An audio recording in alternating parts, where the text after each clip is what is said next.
Bend Around the Wind by Skylia. Chapter 46. Hatchet. Part 1. Loki was already in full armor with his bag ready by his feet when Stark finally appeared in the cargo hold. To his surprise, he was not wearing his own armor yet. The others immediately turned towards him as well, because it was not like him to be late. "Slight change of plans, people," he said when he got closer. "Really?" Juyu asked. "What could have possibly gone wrong already?" "Nothing wrong per se," Stark shrugged, "but rule number 5 just got priority." Drongo, B, and Juyu all turned their heads toward the list to see what rule number 5 was. Loki didn't need to do that. "The atmosphere is not suitable after all?" he asked with a frown. Stark must have just finished with the surface scans then. That explained why he was late. "Nah, the air is fine, but the temperature seems to be really low. It's cold down there." Loki felt how his muscles stiffened for a moment, but he was rather certain that the others did not notice it. "How cold?" Drongo asked. "It's below freezing, but we're just going to have to put on some extra layers and we should be fine." "Well, I do not have any extra layers as of yet," Drongo said, "so I'm going to have to stay here for the time being." "Yeah, I figured as much," Stark nodded. "I can't wear my suit either. I can't put enough layers underneath it, not to mention the helmet. I would get frostbite everywhere." "What about me and B?" Juyu asked. "Well," Stark scratched at his head. "B will stay here on board with Drongo," Loki interrupted. "Juyu, you should have enough clothes. You're coming with us." "Really?" she asked, visibly excited that she was picked. "Yeah." Stark nodded. "That's fine with me. I even have an extra coat you can use. Come on." She immediately turned to follow Stark out, but she still stopped for a moment to look at Loki. "Aren't you going to change?" she asked. Loki only had his usual leather pants, boots, and one of his long-sleeved undershirts on, besides his armor, shin guards, and fan braces. He was dressed lightly, as always. "I don't get cold," he answered simply. "I'm still grabbing your cloak," Stark said before she could ask any other questions, "for appearance's sake." Stark learned long ago not to question him about things like this, so he did not say anything else on the matter now either. He just turned to leave with Juyu on his heels. He trusted Loki to know what he could handle. "Is your home world a cold place?" Drongo asked. "Why would you think that?" Loki asked calmly. The giant just shrugged easily. "It's a simple observation, really. In my experience, races are mostly resilient to the type of climate they originate from, so I was just wondering about your home. Call it curiosity." "I am resistant to every sort of climate," Loki answered with a clipped tone. "I meant no offense, Loki," Drongo said after a pause with a strange tone, noticing his change of mood. He did not ask any more questions. Loki took a long, deep breath, folded his arms over his chest, and started tapping his nails on his arm without even noticing as he waited for Stark and Juyu to get back. It was ridiculous to be concerned. There was no possible way that it was cold enough for anything to happen. Something deemed safe by a human was nothing compared to the endless cold of Jotunheim. He was being unreasonable, and he needed to get control of himself before Stark noticed his strange behavior. Stark was more vulnerable like this than Loki would have liked. He was wearing thick boots and pants, several layers of shirts, and the thick beige coat he bought all the way back on Galand. He also brought his big gun, the one he stopped using after his suit was ready. Juyu was wearing the standard military clothing they had in the cargo, only her coat was a light blue-gray. She also found a large piece of thick cloth that Loki assumed she meant to use as a scarf, but then she started to wrap her head in it, the way those who lived in deserts tended to do. "That is actually a good idea," Stark said when he glanced at her in the Drake on their way to the surface. "I don't even have a hood." "I have another one if you want it," she answered. "I cut up a big cloth I found a while back." "Yeah, I'm going to need that," Stark agreed. Loki already wrapped his cloak around his shoulders, and he also had a hood. Not that he needed it. The sky was clear and endlessly blue as they entered the atmosphere, not a single cloud to hide the sun away. The bright light dressed everything in brilliant white. It almost hurt his eyes. It was nothing like the dark, frozen land of Jotunheim. Loki could already feel some of his irrational tension seeping away. This was a simple winter, not some cursed eternal cold of a dead land. As he took in the white land beneath them, he realized that his dark clothes were going to stand out a lot. Even his cloak was a dark gray. I hope you do not plan on being stealthy, Loki remarked. Not at all, Stark answered. We're going to have to land with the Iron Mage, so we can't afford to just get in, grab what we need, and get out. We need a docking place. I will probably need special tools and materials for the repairs. Hell, maybe it would be better if we found someone who could get the repairs done, because that would be a lot faster. So we sell some things, get clothes for the others, and ask around for someone who can help with the repairs, Loki concluded. If the place is safe enough to stay here while the repairs are finished, Stark added. Can we even talk with the locals? Juyu asked. Loki and I can, Stark told her. Don't worry about it, I'll explain later. Let's test our communications now that we're this far. He fiddled with the control panel for a bit. Here's a Drake. Can you hear us, Iron Mage? He asked. Loud and clear, Commander, Drongo answered almost immediately. Good. Stark nodded. I doubt we're going to be able to keep in touch once we're out of the Drake, but we won't be far away from it for more than a few hours at a time. I want you to keep your eyes open and let us know if there's any trouble up there. Understood. The generators are already recharging, Drongo replied. I am gradually turning back on every system. I started with defense and our weaponry. We should be safe. And that is why you leave the responsible one ship setting. Stark grinned. Drongo, have that a small laugh. I will stay on orbit, Drongo said. But if there is any suspicious activity, I can move the ship further away and out of sight. Got the DNI under control? Stark asked. I'll manage, Drongo replied. Oh good, I hereby declare you second pilot, Tiny. They heard Drongo give a long-suffering sigh from the other end. I knew you were going to give me a name like that, he said. Even Loki had a smirk.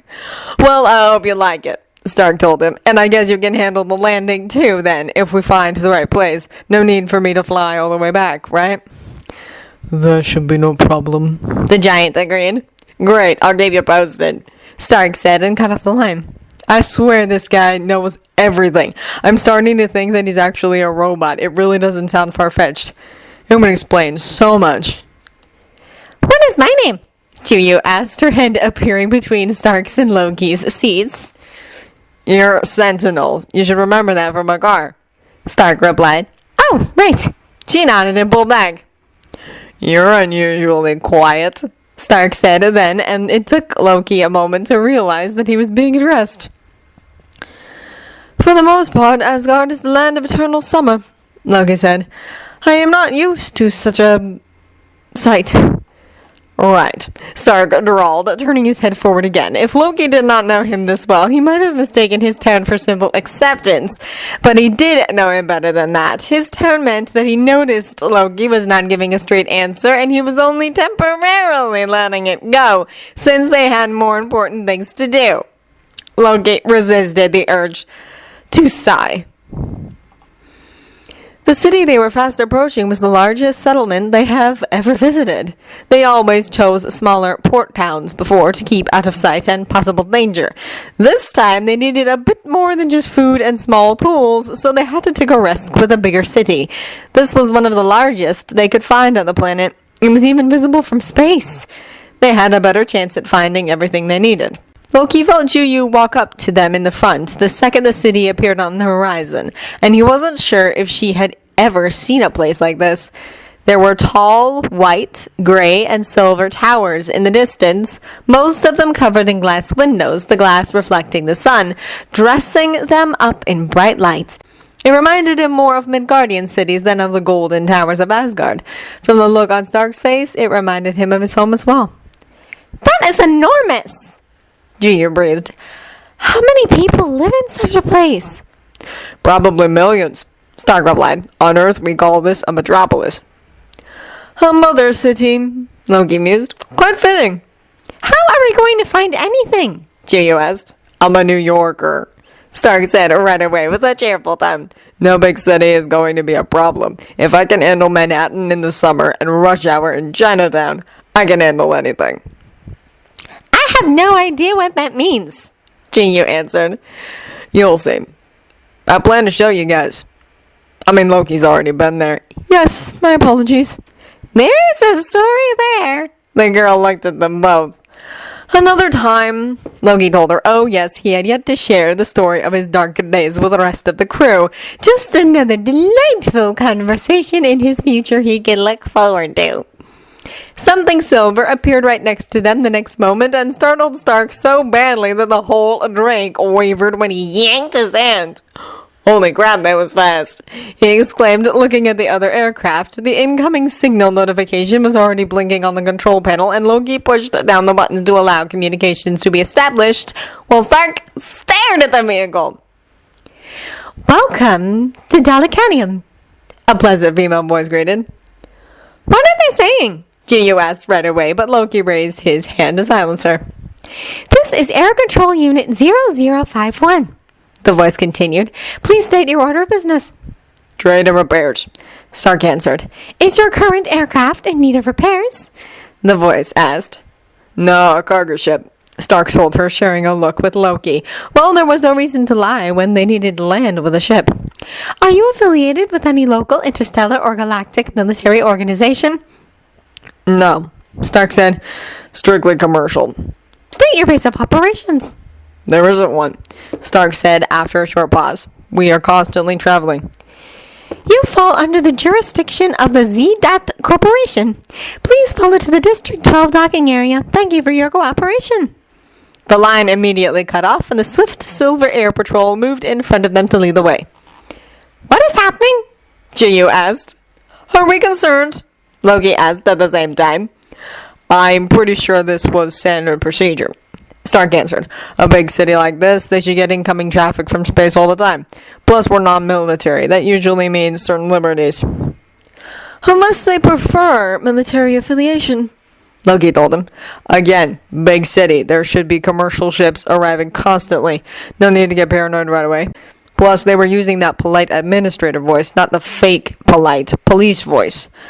That's a good sign. Loki nodded after a minute. We should not be considered a threat, he agreed. Not for a city this large. If we want to get the repairs done, we are going to have to play by their rules. Then he turned around. And you be careful when you talk. We don't want to advertise where you're from. Why can you talk then? And how do they understand you anyway? Jinyu asked.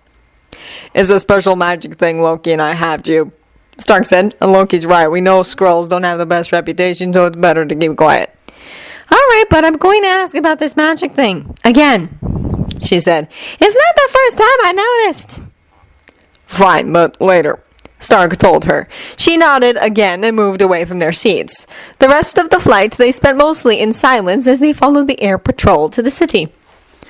Oh, crap. Stark cursed the second the back door opened. I knew it was going to be cold, but crap, this is really not okay. There was no wind, and it did not snow either, so Stark refrained from wrapping his head up for now. But it was obvious that he was cold. Loki, on the other hand, did not feel the chill, of course. It could have been pleasant spring weather as far as his body was concerned. Jinyu shivered, too, when she stepped out and put on the pair of leather gloves that Stark must have given her from Loki's closet. He did not mind, since he did not need it. A group of 3 was walking towards them, and the second he laid eyes on them, he felt his muscles tensing again. He calmed down on their way here, but now this ridiculous weariness was back. This must have been some sort of a cosmic joke. Hey, look, Stark said. Seems like the locals are blue. That's new. Do I count as yellow or orange? Because we have probably seen the full rainbow palette at this point. Loki did not even listen to Stark's chatter, but kept his eyes on the approaching men. They looked nothing like the Jotnar, of course. They were only about 6 feet tall, for one. Their skin was a pale light blue, smooth instead of marked, and their eyes were normal white with dark irises. They were also dressed in winter clothing, so they were obviously not fully resistant to the cold either. Greetings, the man at the front spoke as soon as he reached them. I am Vismio. I'll be your contact person with the Z-Dat Corporation for the duration of your stay. Before anything, we need to discuss the local laws. If you are not aware of them already, the goods you are here to trade, the reparations you require for your ship, and the fees you need to pay for docking and other necessities. Yeah, this sounds bureaucratic. I get this, Stark announced and walked closer to him. Loki could have listened to the conversation that began at a quieter tone, but he was not all that interested. Stark was more than capable of dealing with such things. He was so keen on being commander, he might as well do the talking. He turned back to Juyu. "Get back inside and tell the others that we landed," he told her, "and that we'll let them know if they can land in a few hours." The girl nodded and headed back inside, while Loki leaned to the side of the Drake to take in their surroundings. The dock was empty. He assumed it was because they told them that they needed to repair a bigger ship. There was more than enough space for the Iron Mage to land. He saw other ships further away, and he noticed the fences that separated each and every dock. The other spaceships seemed to be cargo ships as well. He did not recognize what kind, since he had never been in this part of the Silver Galaxy before. The movements around the other ships were the usual ones. Cargo was being unloaded, crates, barrels, and boxes stacked up high around the ships, just as any other aerodrome. The concrete beneath his feet was wet. The snow cleared away. Salt or something similar crunched under his feet, keeping the ice melted. But there was frost on the buildings and snow on top of the fences and crates, icicles hanging on ships that must have been here for some time. Even with the colors of the boxes, crates, and ships, everything was stark white and sharp from the sun and the cold air. He wasn't sure if it made everything look eternal or fragile. He blinked and focused his attention back on his close surroundings. Stark was standing next to him, and the men from before were walking away. "You're spaced out," Stark remarked. "Unusual." "But not unprecedented," Loki retorted. "How do we look?" he asked before Stark could continue. The look he received spoke louder than 1,000 words. "Pretty good," Stark said, not pressing the matter. "but we're going to have some costs." "Obviously." "Right, so we have two options. We either sell our stuff to the Z-Dot, or we can try and sell it to an outsider, but then we need to pay extra for a trading permit." "I see no reason why we can't sell to them," Loki shrugged. "I could mention corporate abuse of power and economic exploitation, but it would be so very hypocritical of me," Stark said. "So yeah, we're going to sell them stuff so we can pay the fee for the dock. They asked if it's big enough or if we need a larger one, so they were pretty accommodating." "A larger one would cost more, I assume," Loki said. "Naturally, but this one should be fine. Now, we can also require the repair team of the corporation, or we can employ outsiders. No extra fee is needed if we use non-corporate mechanics, but they cannot guarantee the quality of work. The corporate guys are more expensive, or at least that's what I understood from his vague answer." "Do we want them to repair our ship?" Loki asked. "Well, I definitely don't want to spend a fortune on things I would be able to fix myself. I just need extra hands." "Do we need to worry about the costs?" Loki frowned. "I don't know yet. We need to see how much we get for the things we sell." "We're selling the usual, right?" "Mainly, yeah, but I don't know how much that's going to bring us. We might need to consider the possibility that we have to sell some of the Alendor." "I don't want to sell any of that. It's our most valuable property." "I know. I don't want to sell any of it either, but I don't know how much this is going to cost." "We could sell every last crate of repair parts and even most of the medical supplies. The Alendor is a lot more important than that." "I know," Stark stressed. "Look, let's agree that we can sell most of the other stuff and we only touch the Alendor if it's absolutely necessary. Okay?" "Fine," Loki nodded. Stark did too. "How about we look around in the area? What's it like outside of the docks before we decide if it's safe to land with the Iron Mage or not?" Loki nodded again. "I told the others that we landed," Juyu said quietly when she got back out. "Is it safe to leave the Drake here?" Loki asked then. "It should be. A corporation like this would quickly lose credibility if they cannot keep their docks safe." "We did not pay for the dock yet," Loki reminded him. "Yes, and they will be back in a few hours for that, because I told them that the goods we want to sell are on our ship, which is not that unusual. If we leave the Drake here, they'll know we're not going to bail." "Fine, let us go then," Loki nodded.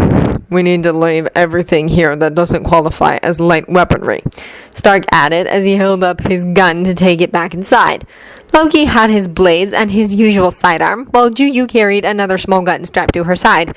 They made extra holsters while they were approaching this planet because of rule number 2, so now everyone had one. Well, except B, but nobody argued with that. Stark came back, now his holster and handgun with him, and they headed out after closing off the Drake. They found a massive crowd as soon as they stepped out of their dock. Not everyone was local, it was obvious right away. All kinds of races with different skin colors were walking around, hurrying to do their business. Traders were yelling at one another, others were offering their services, and some were probably passengers grabbing a quick meal while waiting for their ship to take off. Juyu immediately got closer to their side. Such a crowd was most likely unusual to her. Yep, just like New York, Stark remarked. Even the smell is similar. Cheap food, wet dirt, and sweat. Let's go. Whoa, what is that? Juyu asked quietly only a few moments later. Stark and Loki both followed her line of sight and saw a pink-skinned woman with an infant in her arms. That's a baby. You should know what a baby is, Stark said. I don't think something that small should be out of its egg, Juyu told them, eyeing the fat little child. Out of its egg? Stark looked at her with round eyes. No way, are you telling me you guys lay... Then he frowned and raised his hand, gesturing something. But then why do you have... He stopped abruptly, and Loki realized he meant breasts with that aborted gesture. It was amusing. Her kind lay eggs, Loki confirmed in a low tone. The crowd was loud, and it was unlikely that anyone could overhear them. Stark's expression was rather comical, so he felt obliged to inform him about something he should have realized on his own already. Reptilians, remember? But mothers do nurse the hatchlings. Wow, I did not even think of that, Stark said. Wait, how does it work without eggs? Juyu asked with a deep frown. Stark's expression just turned even more horrified. Yeah, I definitely did not expect having to answer such questions, he said. They just...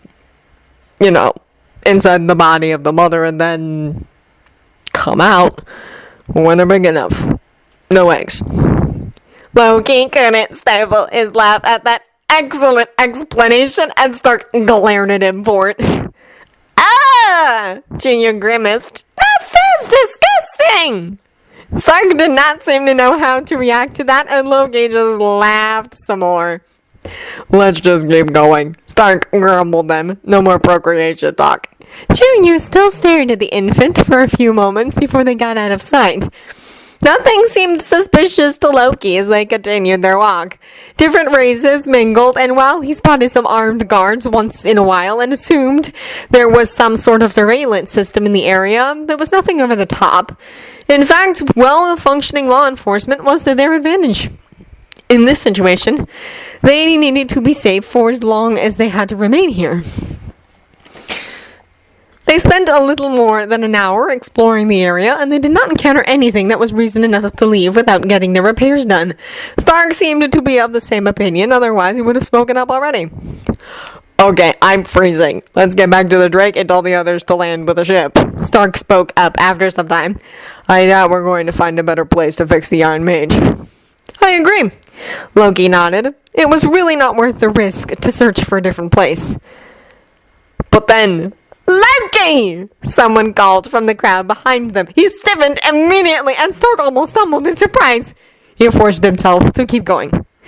Keep walking, he said quickly and searched the area for somewhere to go out of the crowd and into relative safety. He grabbed hold of Juyu for a moment so that she wouldn't fall behind. Stark did not need to be guided. He quickened his steps to follow Loki's pace right away, just as alert as Loki felt. He knew there was a risk of someone knowing his name in this galaxy, but he did not expect to be actually recognized. His mind was racing, trying to figure out who it could be and what they might want. Without knowing who it was, the possibilities were endless. He did not feel very optimistic, though. He finally noticed a corner that led into a smaller passageway, and he quickly turned down. Stark and Juyu followed. He plastered his back to the wall as soon as he could, and luckily the others followed suit without a word. He pulled one of his blades out of his belt and waited. Whoever it was, he doubted they lost him in the crowd. He was most likely follow. It was hard to pay attention to any approaching steps since the noise of the people around them was too loud, but he still stood still and ready for whoever was coming. He moved quickly as soon as a tall figure ran into the passageway. He grabbed hold of his clothes, spun them around, and slammed him into the wall, pressing his blade to his neck. "Who are you?" he demanded. "Aesir, like you!" the hooded man answered, and he yanked down his scarf and hood before Loki could stop him from moving. As the cloth fell away, it revealed pale skin, snow-white hair, and a familiar pair of pale violet eyes. He was speechless for a very long moment as the others stared at him, his mind not even able to comprehend what was happening. He probably did not even blink for several moments. One thing was certain, he knew this man all too well. Hatchet!